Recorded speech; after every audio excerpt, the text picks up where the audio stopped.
While the mainstream conservation groups have been locked in boardroom talks with their one-time foes, a new breed of activists has emerged. Code Green was formed in the north as a voice for young people against the proposed Tamar Valley pulp mill. It's since spread its network across the state. Fiona Breen caught up with some members in the contentious Styx Forest, an area nominated for protection under the Forest Peace Agreement. Driving along a narrow road through hectares of clear-felled forest, a handful of Code Green activists are on a mission. They're going deep into the Styx Valley to an old-growth forest coupe they're worried is soon to be clear-felled. This area, like many others in Tasmania, is within the 430,000 hectares that were agreed upon for protection and have been earmarked for protection. But now Forestry Tasmania has said against the agreement that they cannot reschedule out of these coupes, and this is one coupe that they will be looking to do before the 31st of December this year. They're setting up video cameras to record native animals, lured with carefully caged meat just out of their reach.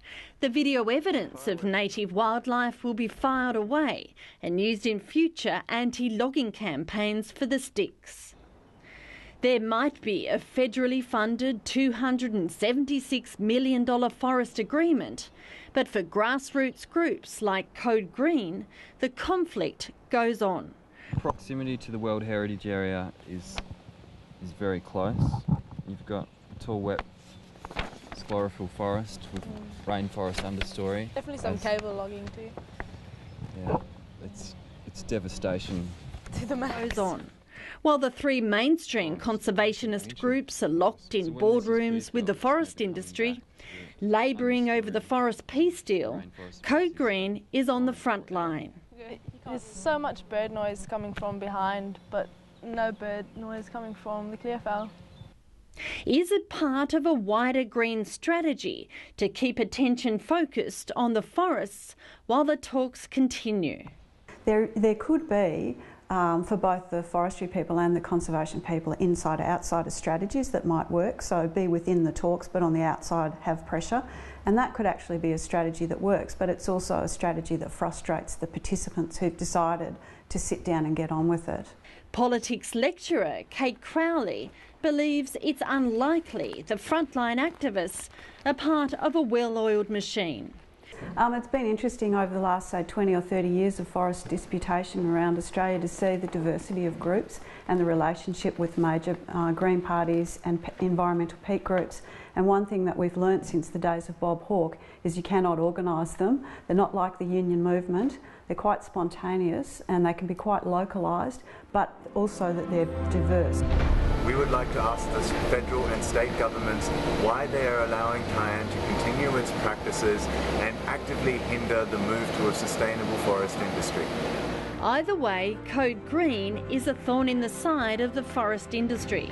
They're chained and locked on to excavators, log trucks, ships carrying veneer, conveyor belts. They're even suspended from bridges. Forestry Tasmania, veneer producer Tar Ann and pulp mill proponent Guns have all felt the force of their risky techniques. Even the police have voiced their concerns. Is the law catching up with them? In the past couple of months, 2 Code Green protesters were taken into custody following direct action. I dressed up in a native animal suit and went into Harvey Norman and did a lock onto a bed over there that was made from old growth Tasmanian timber.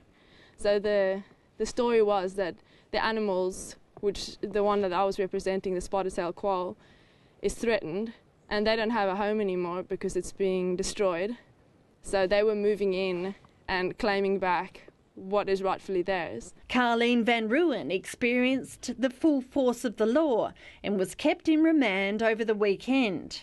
I felt that the treatment was quite excessive. Like, I was strip searched twice and I was being mistreated, and it was just interesting to see how some people's opinions in there aren't neutral, and I definitely was acted against for being someone concerned about the environment. 26-year-old Syed Ali Alisha spent a month in jail on remand after he was arrested for allegedly blocking a truck from entering the Gunns Tamar Valley pulp mill site in September. Today's events are the result of a last-ditch effort to stop what is now unlawful activity. He was already on a good behaviour bond over protest action at Forestry Tasmania's headquarters and the timber company Tar Ann's Hobart offices and one of its ships. I started work against the pulp mill when I noticed the amount of community opposition there was to it, and as I'm opposed to industrial and corporate policy being drafted without taking the community's interests at heart, I unequivocally oppose this process. Despite their time inside, both activists are planning to involve themselves in a summer of action. So how committed are you to further action? I'd say very committed. I think a lot of us are willing to go as far as it takes to protect Tasmania's unique wilderness. I'm extremely committed, and I was willing. Part of the show of my commitment was to wear whatever penalties they would impose. So you're committed, you'll do that again, even if it meant you ended up in remand or jail? All means necessary. Within non-violent direct action protocols, all means necessary. Neither Forestry Tasmania or Code Green are waiting for a recommendation by the government's advisory panel on which areas of native forests will actually be protected. Forestry Tasmania is logging 12 coops in the contentious 430,000 hectares of high conservation forest nominated for protection. Code Green activists are determined to keep them out.